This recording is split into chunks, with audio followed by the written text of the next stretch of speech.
Salam saudaraku.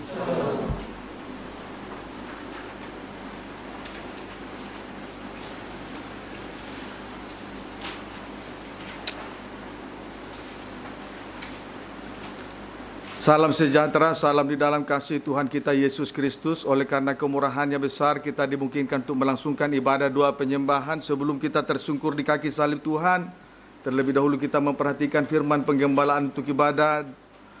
Doa penyembahan dari surat yang dikirim oleh Rasul Paulus kepada jemaat di Kolose pasal yang kedua, ayat yang kedua. Pembacaan ayat pertama mulai, boleh, silakan. Demikianlah firman Tuhan. Ya. Karena aku mau supaya kamu tahu betapa beratnya perjuangan yang kulakukan untuk kamu, Iya, dan untuk mereka yang di Laodikia, Iya. dan untuk semuanya yang belum mengenal aku Ya, pribadi. begitu beratnya perjuangan Rasul Paulus di tengah pelayanannya. Ayat 2. Supaya hati mereka Ya, terhibur, supaya hati mereka terhibur. 1. dan mereka bersatu Supaya dalam mereka kasih, bersatu dalam kasih. 2. Terus. sehingga mereka memperoleh segala kekayaan dan keyakinan pengertian, Iya. dan mengenal rahasia Allah, yaitu Kristus. Puji Tuhan. Dengan perjuangan yang berat terhadap sidang jemaat yang dilayani oleh Rasul Paulus, maka terlihatlah keadaan sidang jemaat yang dilayani itu. A. Sidang jemaat terhibur. Ya. Terlihatlah keadaan sidang jemaat. Titik 2. A. Sidang jemaat terhibur. Penghiburan semacam ini disebutlah penghiburan salib. Penghiburan dari salib, sedangkan penghiburan dari salib bersifat permanen, tidak berubah-ubah, dan memberi kekuatan yang luar biasa, dan sekaligus menjadi motivasi yang sangat meneguhkan. Amin, saudaraku. Saya ulangi. Dengan perjuangan yang berat terhadap sidang jemaat yang dilayani oleh Rasul Paulus, maka sidang jemaat terlihatlah keadaan mereka, yaitu A. Sidang jemaat terhibur. Penghiburan semacam ini disebut penghiburan salib. Sedangkan penghiburan dari salib bersifat permanen, dalam kurung tidak berubah-ubah, dan memberi kekuatan yang luar biasa, dan sekaligus menjadi motivasi yang sangat meneguhkan hati kita masing-masing. 1 Korintus 8 ayat 1 Korintus 1 ayat 8 sampai 9.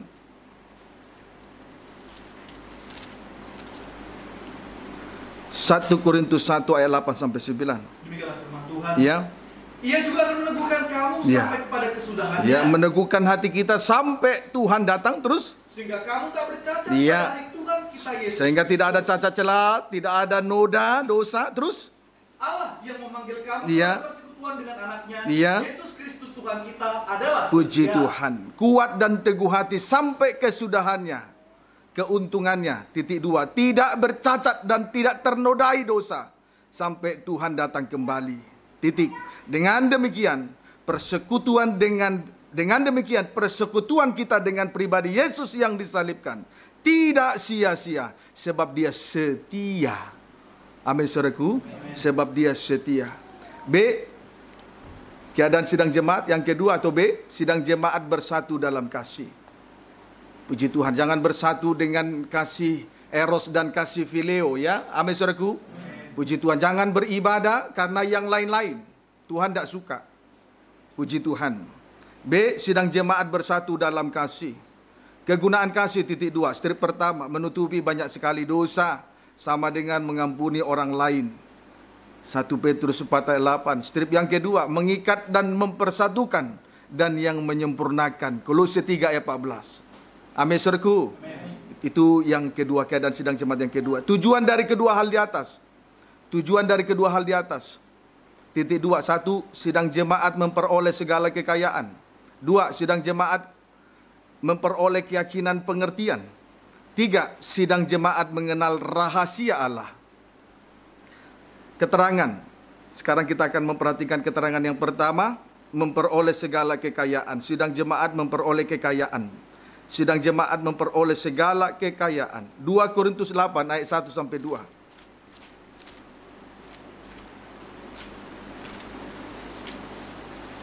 2 Korintus 8 ayat 1 sampai 2. Keterangan yang pertama, sidang jemaat memperoleh segala kekayaan.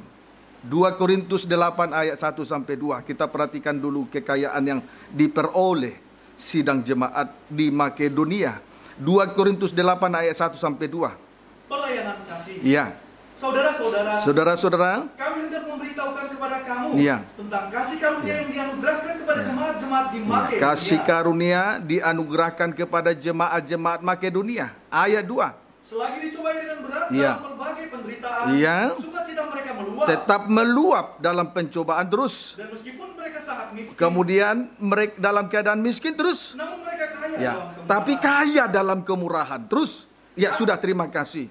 Jemaat di Makedonia, meskipun mereka sangat miskin, namun mereka kaya dalam kemurahan. Sidang jemaat di Makedonia, sekalipun mereka miskin, namun kaya di dalam kemurahan. Ayat 3.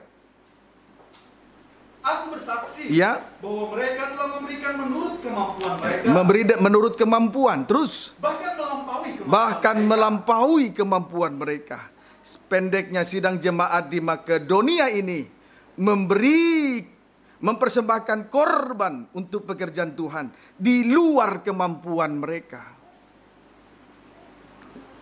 Ya, mereka mempersembahkan korban untuk pekerjaan Tuhan. Dalam setiap pekerjaan Tuhan selalu mereka berkorban.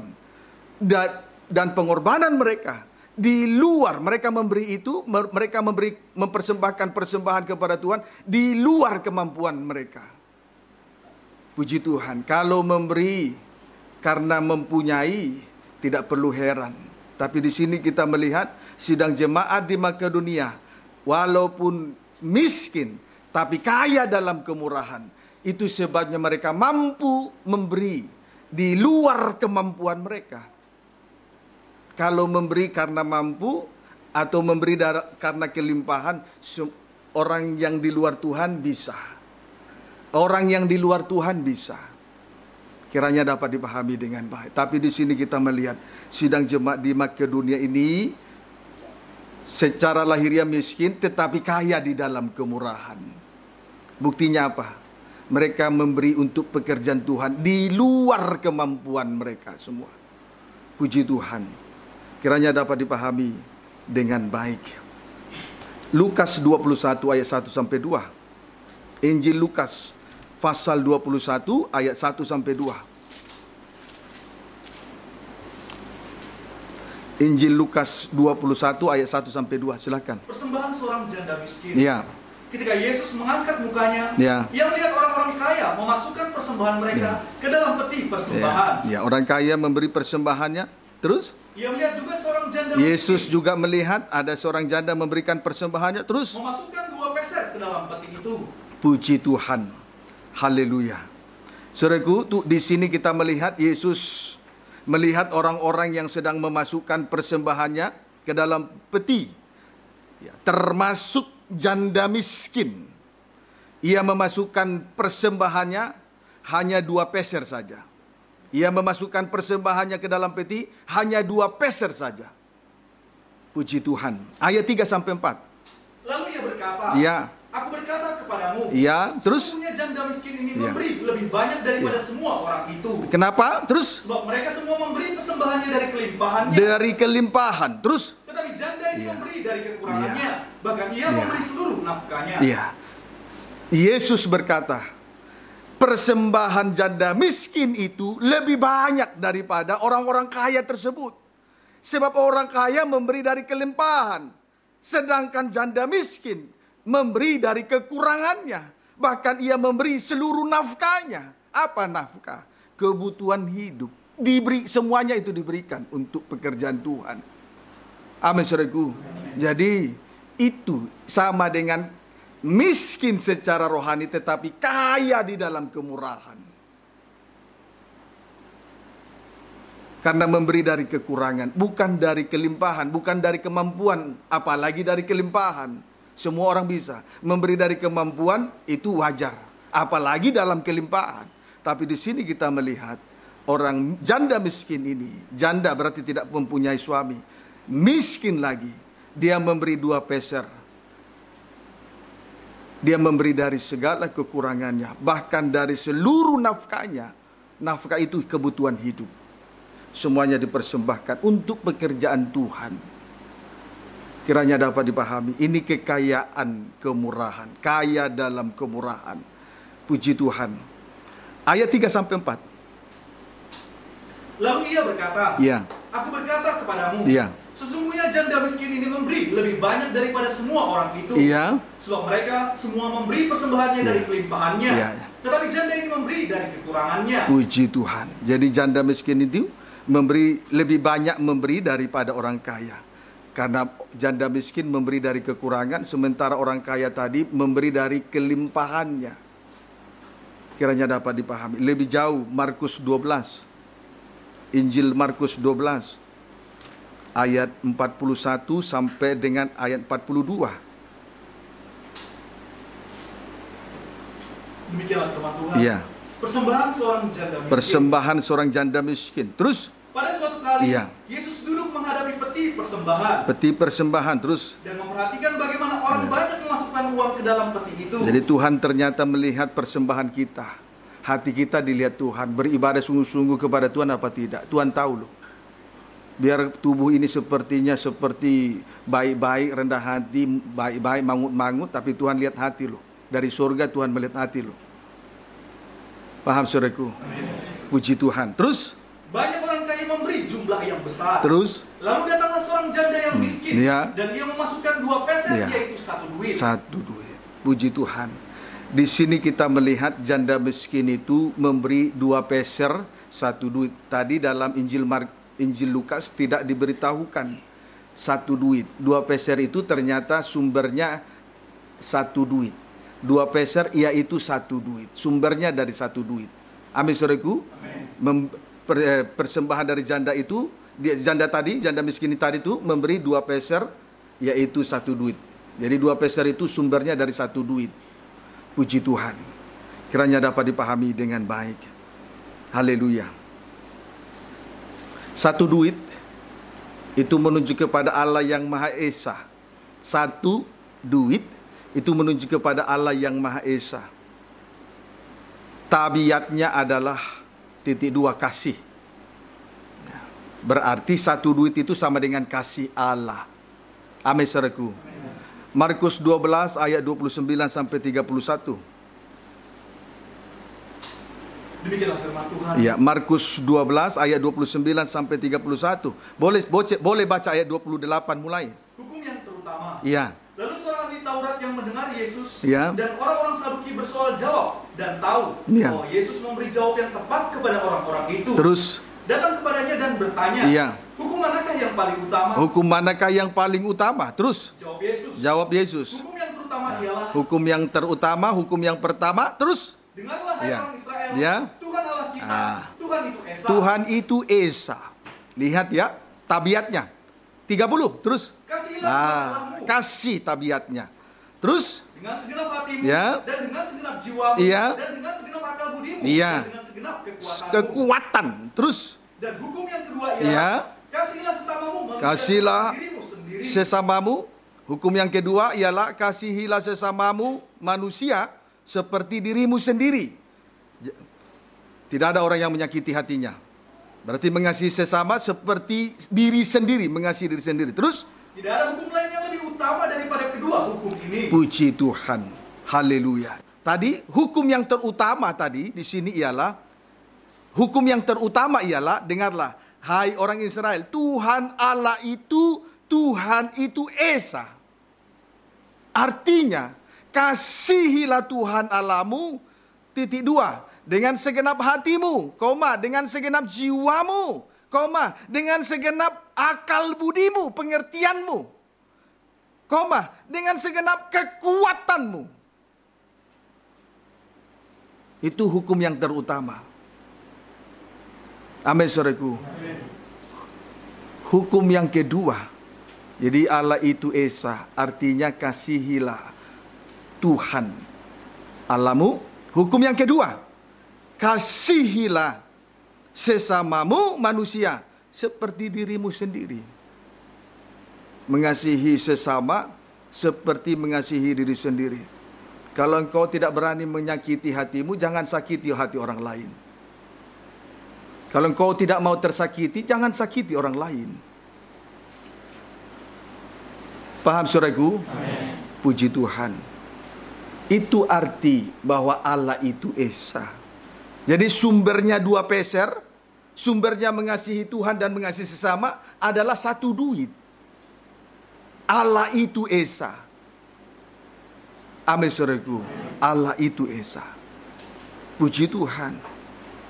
Mengasihi Tuhan dengan segenap hati, segenap jiwa, akal, budi, dan kekuatan. Kemudian hukum yang kedua, mengasihi sesama seperti mengasihi diri sendiri. Kalau engkau tidak mau menyakiti hatimu, pikiranmu, perasaanmu, jangan sakiti orang lain dengan cara yang sama. Puji Tuhan.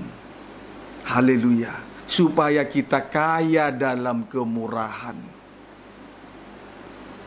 Amin saudaraku. Supaya kaya dalam kemurahan.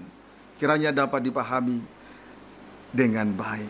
Saudaraku, kita kembali baca ayat 31. Perhatikan bagian B. Bagian B. Demikianlah firman Tuhan. Ya. Tidak ada?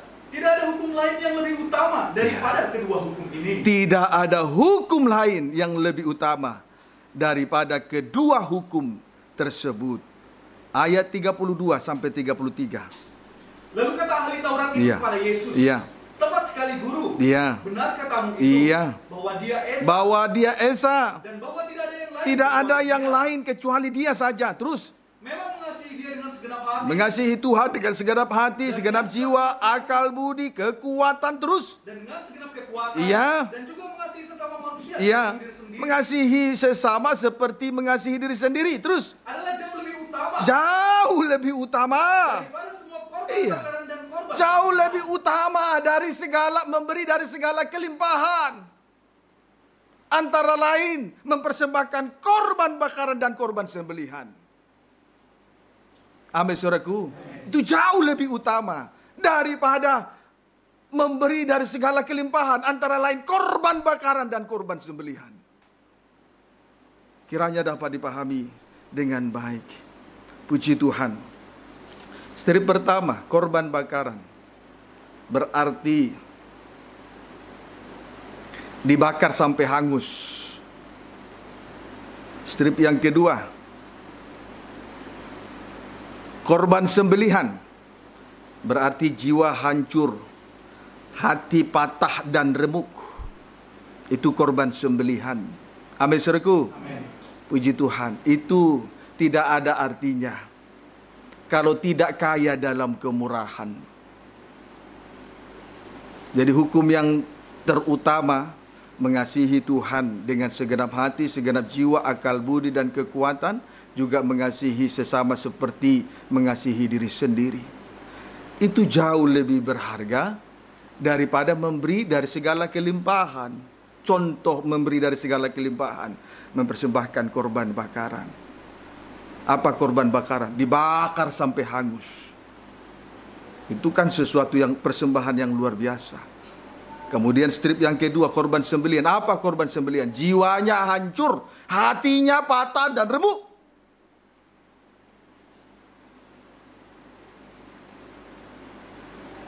Puji Tuhan. 1 Korintus 13 ayat 1 sampai 3. 1 Korintus 13 ayat 1 sampai 3. Demikianlah firman Tuhan. Iya. Kasih. Iya.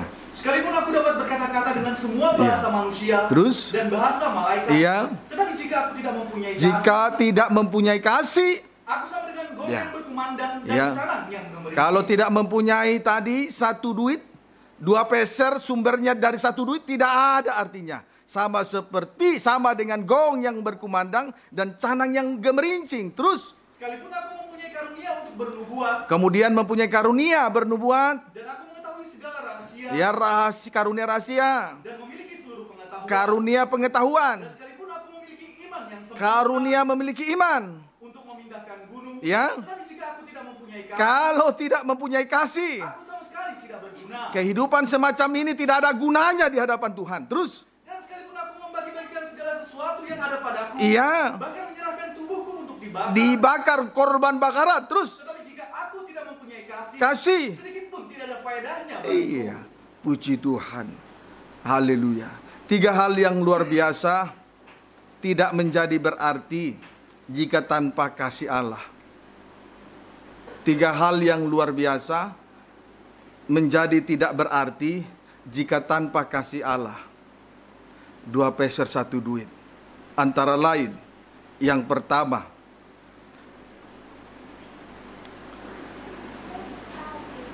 dapat berkata-kata dengan semua bahasa manusia dan bahasa malaikat. Itu sesuatu yang luar biasa. Tetapi jika tidak mempunyai kasih, sama dengan gong yang berkumandang dan canang yang gemerincing. Gong yang berkumandang dan canang yang bergemerincing itu tidak bisa mengikuti irama. Tidak bisa mengikuti irama. Nada yang keluar hanya satu nada saja. Tidak bisa mengikuti irama, tinggi rendahnya sebuah irama dari sebuah lagu. Gong itu hanya mengeluarkan satu nada, gong. Sama juga seperti canang, tidak bisa mengikuti irama dari sebuah lagu, tinggi rendahnya sebuah lagu. Tinggi rendah itu menuju kepada pengalaman kematian dan kebangkitan, pengalaman kematian dan pengalaman kebangkitan Yesus Kristus. Itu irama yang harus kita ikuti dalam kandang penggembalaan ini, di tengah-tengah ibadah pelayanan yang Tuhan percayakan ini. Kalau hanya bisa dapat berkata-kata semua bahasa manusia, dapat berkata-kata semua bahasa malaikat, jika tanpa kasih, sama dengan gong yang berkumandang dan sama dengan canang yang gemerincing. Gong dan canang tidak bisa mengikuti tinggi rendahnya sebuah lagu, sebuah nyanyian. Tinggi rendah itu berbicara tentang pengalaman kematian dan kebangkitan Yesus Kristus. Pengalaman kematian berarti daging tidak bersuara lagi. Itu pengalaman kita. Itu irama pengalaman yang harus kita ikuti. Kemudian kebangkitan sama dengan hidup melayani dalam kesucian. Itu irama yang harus kita ikuti di dalam kandang penggembalaan, di tengah-tengah pelayanan yang Tuhan percayakan ini. Puji Tuhan. Yang kedua, mempunyai karunia-karunia antara lain bernubuat, mengetahui segala rahasia, pengetahuan, memiliki iman yang sempurna untuk memindahkan gunung. Tetapi jika tanpa kasih, sama sekali tidak berguna. Kehidupan semacam ini tidak berguna. Paham saudaraku? Tidak ada gunanya. Puji Tuhan. Saudara pernah melihat hidup tidak berguna? Ya sama dengan ini. Puji Tuhan. Walaupun di tengah pelayanan ini memiliki karunia-karunia. Entah itu pemimpin pujian, pembaca firman, singer, pemain musik, guru sekolah minggu. Jika tanpa kasih, tidak ada gunanya dia hidup di mata Tuhan. Manusia tidak berguna. Paham saudaraku? Puji Tuhan. Kiranya dapat dipahami dengan baik. Yang ketiga, sekalipun seseorang membagi-bagikan segala sesuatu yang ada padanya, bahkan menyerahkan tubuhnya untuk dibakar, tetapi jika tanpa kasih, sedikit pun tidak ada faedahnya bagi Tuhan. Yang terutama adalah 2 peser 1 duit. Orang kaya tadi memberi memberi banyak karena mereka memberi dari segala kelimpahan, tapi tidak ada faedahnya. Kiranya dapat dipahami dengan baik. Amin saudaraku. Puji Tuhan. Markus 12 ayat 32.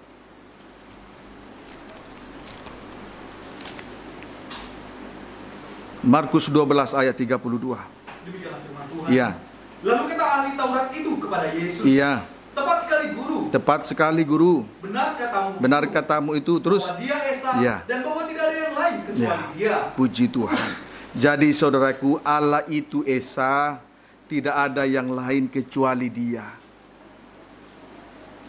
Puji Tuhan.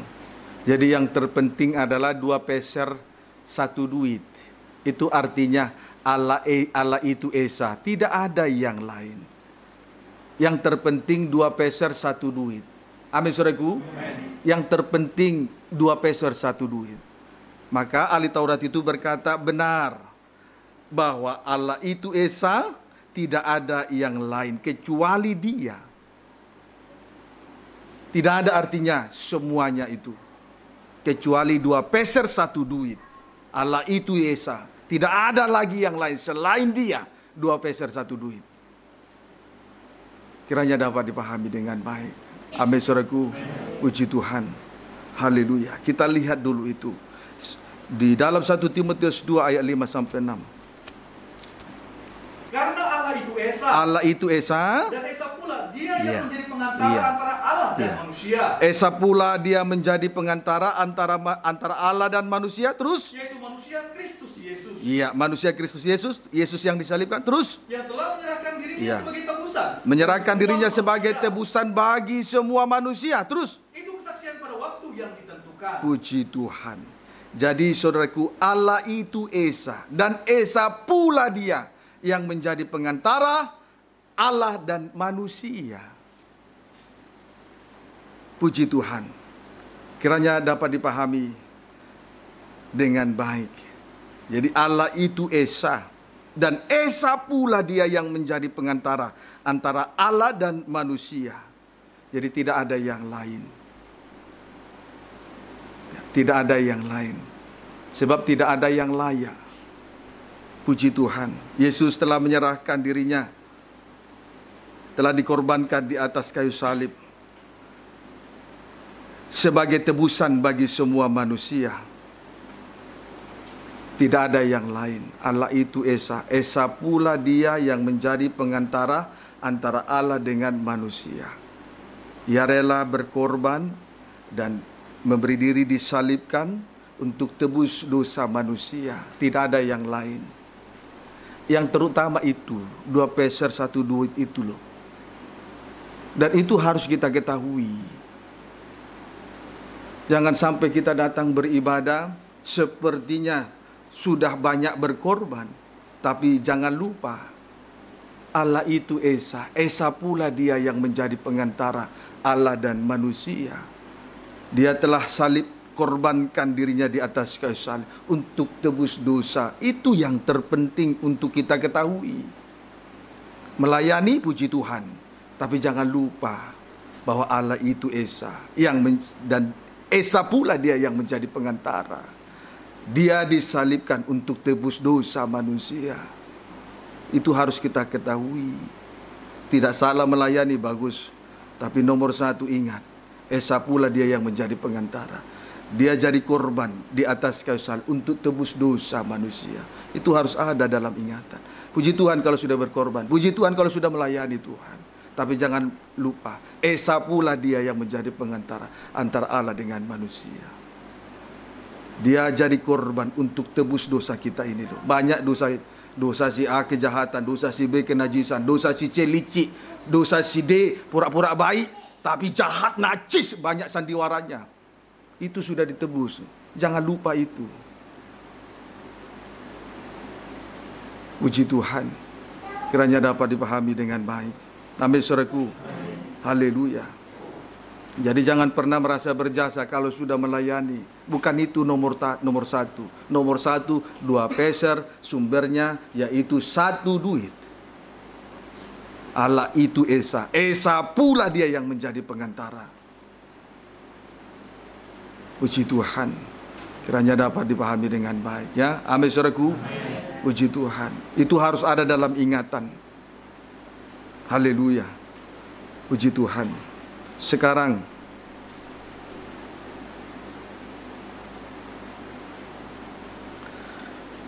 pengertian tidak ada yang lain. Coba baca lagi.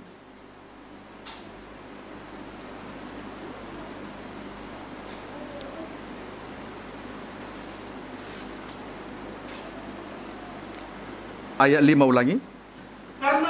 Esa, dan Esa pula dia yang menjadi pengantara antara Allah dan manusia, yaitu manusia Kristus Yesus. Terus yang telah menyerahkan dirinya sebagai tebusan bagi semua manusia. Itu kesaksian pada waktu yang ditentukan. Allah itu Esa, dan Esa pula dia yang menjadi pengantara Allah dan manusia. Jadi tidak ada yang lain. Tidak ada yang lain, ya. Amin, saudaraku. Tidak ada yang lain, karena tidak ada yang layak. Tidak ada yang lain karena tidak ada yang layak. Ibrani 7 ayat 24. Ibrani 7 ayat 24 sampai 25. Baca. Demikianlah firman Tuhan. Tetapi karena ia tetap selama-lamanya, imamatnya tidak dapat beralih kepada orang lain. Tidak dapat diwakilkan oleh siapapun. Terus? Karena itu ia sanggup juga menyelamatkan dengan sempurna semua orang yang oleh dia datang kepada Allah. Terus? Sebab ia hidup senantiasa untuk menjadi pengantara mereka. Yesus hidup untuk menjadi pengantara. Yesus adalah imam besar, tugasnya menjadi pengantara antara Allah dan manusia. Sebab itu tugasnya ini tidak bisa diwakilkan, tidak dapat beralih kepada orang lain, tidak dapat diwakilkan oleh siapapun. Kita lihat dulu alasannya kenapa ayat 26 sampai 28. Sebab imam besar yang demikianlah yang kita perlukan. Yaitu yang saleh, tanpa salah, tanpa noda, terpisah dari orang-orang berdosa. Dan yang lebih tinggi daripada tingkat-tingkat surga. Terus? Yang tidak seperti imam-imam besar yang lain. Yang setiap hari harus mempersembahkan korban untuk dosanya sendiri. Terus? Dan sesudah itu barulah untuk dosa umatnya. Sebab hal itu telah dilakukannya satu kali untuk selama-lamanya. Cukup satu kali. Terus beda dengan imam besar, berkali-kali tiap tahun. Terus? Ketika ia mempersembahkan dirinya sendiri sebagai korban. Sebab imam besar tugasnya menjadi pengantara. Terus? Sebab hukum Taurat menetapkan orang-orang yang diliputi kelemahan menjadi imam besar. Imamat Lewi, imam besar menurut imam besar imamat Lewi berada di bawah hukum Taurat, tidak sempurna. Terus? Tetapi sumpah yang diucapkan kemudian daripada hukum Taurat menetapkan anak Yesus Kristus. Terus? Yang telah menjadi sempurna sampai selama-lamanya. Puji Tuhan. Yesus Kristus, dia adalah imam besar menurut peraturan Melkisedek. Pelayanan yang sempurna. Sedangkan pelayanan dari imamat Lewi berada di bawah hukum Taurat, tidak sempurna. Puji Tuhan. Kalau imamat Lewi, imam besar menurut imamat Lewi berada di bawah hukum Taurat. Dia harus membawa korban untuk menghapus dosanya, barulah menghapus dosa umatnya. Tetapi imam besar menurut peraturan Melkisedek sempurna. Dia sempurna sebab dia seorang yang saleh, kemudian tanpa salah, tanpa noda, dan yang terpenting dia terpisah dari orang-orang berdosa. Kita boleh ada di dunia ini, tetapi sikap perbuatan kita harus lain, terpisah dari dunia ini. Amin, saudaraku. Harus terpisah dari dunia ini. Tidak boleh sama. Baik dalam perkataan, perbuatan, sikap, tingkah laku, tidak boleh sama. Puji Tuhan. Kiranya dapat dipahami dengan baik. Amin, saudaraku. Tidak boleh sama. Harus terpisah. Harus terpisah. Jadi selain salah, tanpa salah, saleh, kemudian tanpa salah, tanpa noda, yang terpenting terpisah dari orang-orang berdosa.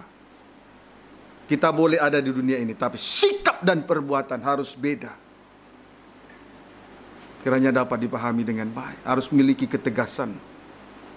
Yaitu pandang terus salibnya. Dia itu Esa. Esa pula dia yang menjadi pengantara. Pandang supaya kuat. Puji Tuhan. Kiranya dapat dipahami dengan baik. Amin, saudaraku. Haleluya. Sekarang kita akan melihat 2 Korintus 8 ayat 3 sampai 4. 2 Korintus 8. Kita boleh satu rumah dengan orang-orang saudara kita, tapi harus beda sikap perbuatan.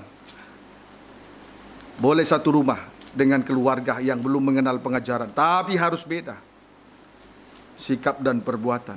2 Korintus 8 ayat 3 sampai dengan ayat 4. Sampai dengan ayat 4, ya boleh dulu. Ayat 4 dimulai ayat 3.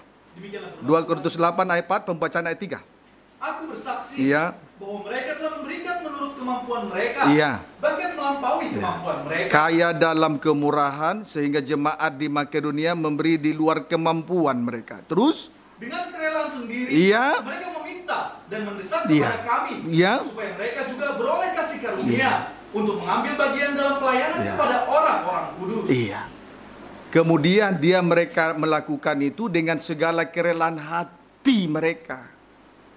Mereka melakukan itu dengan segala kerelaan hati, bukan karena dorongan orang lain, tapi betul-betul menurut kerelaan hati. Bahkan yang lebih unik lagi, mereka memohon, bahkan mendesak supaya mereka mendapatkan kesempatan dalam hal memberi di dalam kekurangan mereka.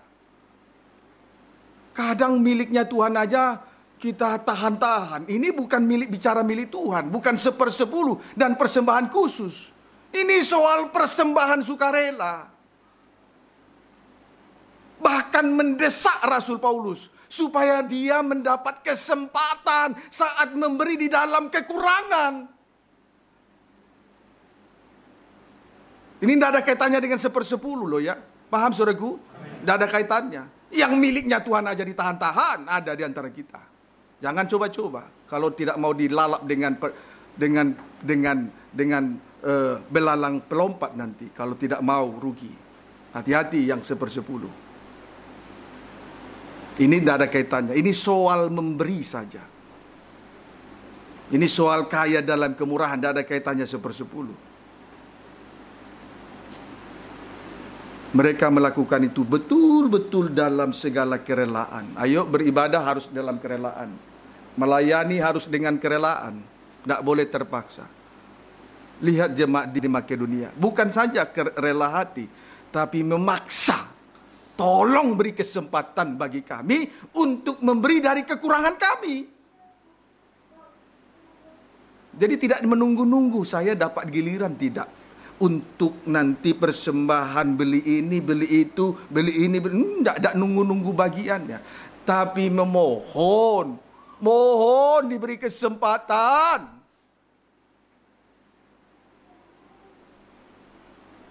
Supaya mereka memberi dari kekurangan mereka. Paham saudaraku? Puji Tuhan. Kiranya dapat dipahami dengan baik. Memberi dalam kekurangan, rela hati. Tidak ada lagi yang dimohonkan. Tolong dong beri kesempatan kami. Sudah bisa-bisa loh, tapi masih memohon. Tolong dong kami beri kesempatan ya. Saya mau memberi dari kekurangan. Ini yang Tuhan lihat dalam ibadah ini. Ketika orang kaya memasukkan persembahannya begitu banyak, Tuhan tahu. Memberi dari kelimpahan korban bakaran, korban sembelihan, Tuhan tahu. Tapi Tuhan lihat juga janda miskin.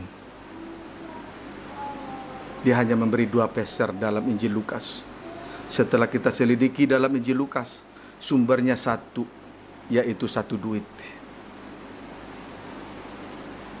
1 duit itulah Allah yang Maha Esa. Tabiatnya kasih kepada Tuhan dengan segenap hati. Bukan pura-pura loh ya, beribadah ini Tuhan lihat loh. Segenap jiwa, akal budi, kekuatan. Jadi tidak boleh malas-malas melayani Tuhan. Kemudian mengasihi sesama. Seperti apa mengasihi sesama? Seperti diri sendiri. Kalau engkau tidak mau terlukai hatimu, pikiranmu, perasaanmu, jangan lukai orang lain, apalagi bapa rohanimu. Kasih sesamamu seperti engkau mengasihi dirimu. Kita hidup bukan diri sendiri, tapi ada orang di sekitar kita. Amin, saudaraku. Puji Tuhan. Kiranya dapat dipahami dengan baik. Amin, saudaraku. Ayo belajar dari kekurangan. 2 peser, sumbernya 1 duit. Amin, saudaraku. Puji Tuhan. Ingat langsung Melayani sudah bagus, berkorban sudah bagus, korban bakaran, korban sembelih sudah bagus. Tapi ingat, Allah itu Esa. Esa pula dia yang menjadi pengantara. Ingat itu. Yang terpenting 2 peser 1 duit. Bukan korban bakaran dan sembelihanmu itu. Kiranya dapat dipahami dengan baik. Puji Tuhan. Ayat 5.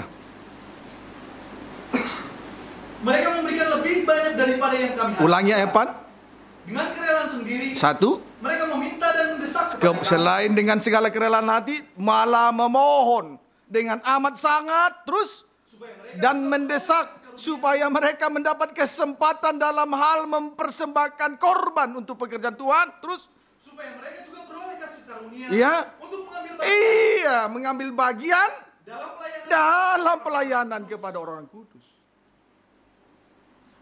Pelayanan orang-orang kudus bulan 6 yang lalu kita sudah kerjakan. Ayo belajar untuk memberi dari kekurangan.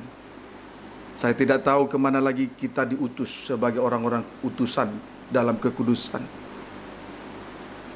Ayo. Amin, saudaraku. Jangan tunggu disebut berapa dari kamu. Jangan tunggu disebut. Mohonkan langsung. Boleh tidak saya memberi dari kekurangan? Bahkan seluruh nafkah. Amin, saudaraku. Puji Tuhan. Tapi jangan jual itu ya, gigi palsu opungmu. Itu memang termasuk seluruh nafkah, tapi jangan gigi palsu opungmu kau jual lalu tidak usah. Paham, saudaraku? Puji Tuhan. Kiranya dapat dipahami dengan baik. Ada sukacita tetapi ada penghiburan lebih daripada penghiburan dari jasmani tadi. Saya sedikit melucu. Kasih dari surga. Ingat, Allah itu Esa. Melayani bagus, berkorban bagus, sampai korban bakaran, korban sembelihan. Jangan lupa, Allah itu Esa. Esa pula dia yang menjadi pengantar.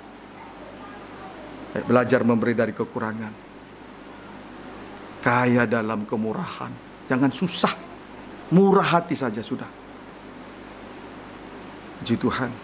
Kiranya dapat dipahami dengan baik. Ayat yang ke-5. Mereka memberikan lebih banyak daripada yang kami harapkan. Iya. Terus? Mereka memberikan diri mereka pertama-tama kepada Allah. Iya. Kemudian oleh karena kehendak Allah juga kepada kami. Puji Tuhan. Jemaat di Makedonia memberikan lebih banyak daripada yang diharapkan. Sebab apa? Mereka memberikan diri mereka segenap hati, diri mereka, yaitu mengasihi Tuhan dengan segenap hati, segenap jiwa, akal budi, kekuatan. Itu sudah dalam, itu hidup, itu diri kita. Apa yang ada dalam diri kita? Hati, pikiran, jiwa, akal budi, kekuatan. Diri mereka sudah diberikan. Amin, saudaraku. Puji Tuhan. Apa yang ada di dalam diri mereka, itu yang diberikan. Hati, jiwa, akal budi, kekuatan. Itu yang dipersembahkan kepada Tuhan. Barulah juga kepada hamba Tuhan yang melayani. Ayat 6. Sebab itu kami mendesak kepada Titus, supaya ia mengunjungi kamu dan juga menyelesaikan pelayanan kasih itu. Jadi, bagaimana ia sidang jemaat mempersembahkan segala sesuatu yang ada dalam diri mereka, yaitu mengasihi Tuhan dengan segenap hati, segenap jiwa, akal budi. Barulah mereka memberikan kepada, pertama-tama kepada Allah, kemudian kepada sesama orang-orang kudus yang melayani Tuhan. Kemudian ayat yang ke-6. Sebab itu kami mendesak kepada Titus. Iya, kepada Titus didesak terus. Supaya ia mengunjungi kamu. Iya. Dan juga menyelesaikan pelayanan kasih itu sebagaimana ia telah memulainya. Puji Tuhan. Ayo belajar memberi dengan 2 peser 1 duit. Supaya pekerjaan Tuhan selesai. Pembangunan tubuh Kristus terwujud. Amin, saudaraku. Puji Tuhan. Sumbernya dari 2 peser 1 duit. Pembangunan tubuh Kristus terwujud. Pekerjaan Tuhan selesai. Kita tidak tahu di bulan yang akan datang. Dalam tahun ini, pekerjaan Tuhan kita diutus kemana? Ayo, semua mengambil bagian dengan kerelaan hati. Ada lagi, mohonkan supaya mendapat kesempatan. Bila perlu, kasih semua yang ada di dalam diri ini. Mengasihi Tuhan, barulah kepada hamba Tuhan, orang-orang kudus, Tuhan dan sesama, kaya dalam kemurahan. Sumbernya 2 peser 1 duit. Sudah pimpin pujian, bagus. Baca firman, bagus. Tidak salah. Berkorban, bagus. Itulah korban bakaran dan sembelihan. Walaupun sampai jiwa hancur, bagus. Tapi tidak berhenti. Ada lagi yang lebih penting. 2 peser 1:2. Ingat, Allah itu Esa. Esa pula dia yang menjadi pengantara antara manusia dengan Allah, untuk tebus dosa manusia. Kiranya dapat dipahami dengan baik. Ya, amin saudaraku. Puji Tuhan. Tuhan Yesus memberkati kita semua.